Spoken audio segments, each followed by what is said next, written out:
In the early 1970s, Bob Woodward and Carl Bernstein uncovered the Watergate scandal.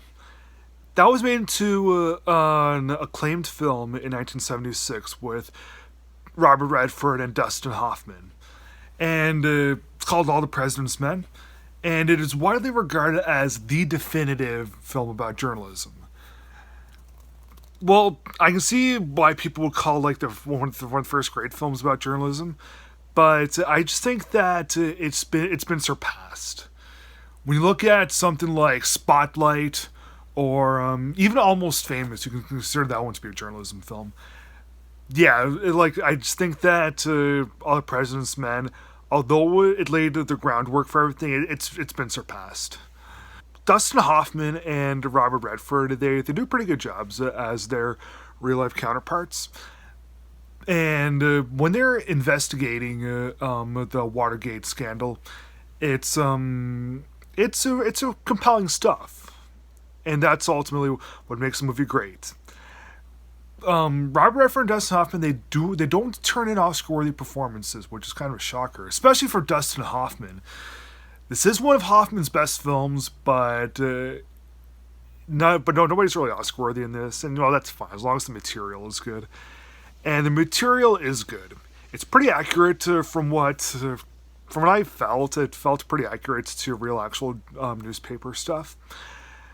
But there's really only one flaw of the film, and it's not really a fatal flaw. It's just something that I thought kind of brought the movie down a level.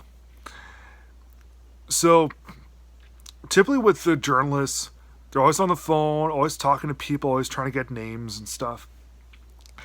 And that does happen in this, but we get so many different names, so many different connections, and it's I shouldn't say it's very hard, but it's kind of difficult to keep track of all these people that we just hear the names of them, but their connections of who's with whom, and like who's the burglar of who's the burglar of the Watergate thing, and who's the vice president's assistant, and just all that stuff. It's kind of easy to lose track of who's who. Movies are easier to maintain, like large ensemble pieces. They're a lot easier to maintain because they have the faces to match the names. But in All the President's Men, that doesn't happen. We get a whole bunch of names, and it's just hard to keep track of who's who. And eventually we just get lost in a lot of the things that happen, just because we have all these important names, but who are they? But at least the movie is pretty compelling. It is exciting at times, and although Hoffman and Redford aren't Oscar-worthy, they still do turn in really good performances. It's just when you look at Dustin Hoffman's filmography, he's just simply done insanely great things, and same thing with Robert Redford also.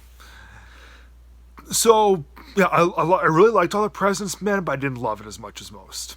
I'm going to give All the President's Men from 1976 3.5 stars out of 4. Everyone, thanks for watching. Be sure to subscribe and like this video, and I'll definitely be posting more things in the next couple of days. Have a good day, folks.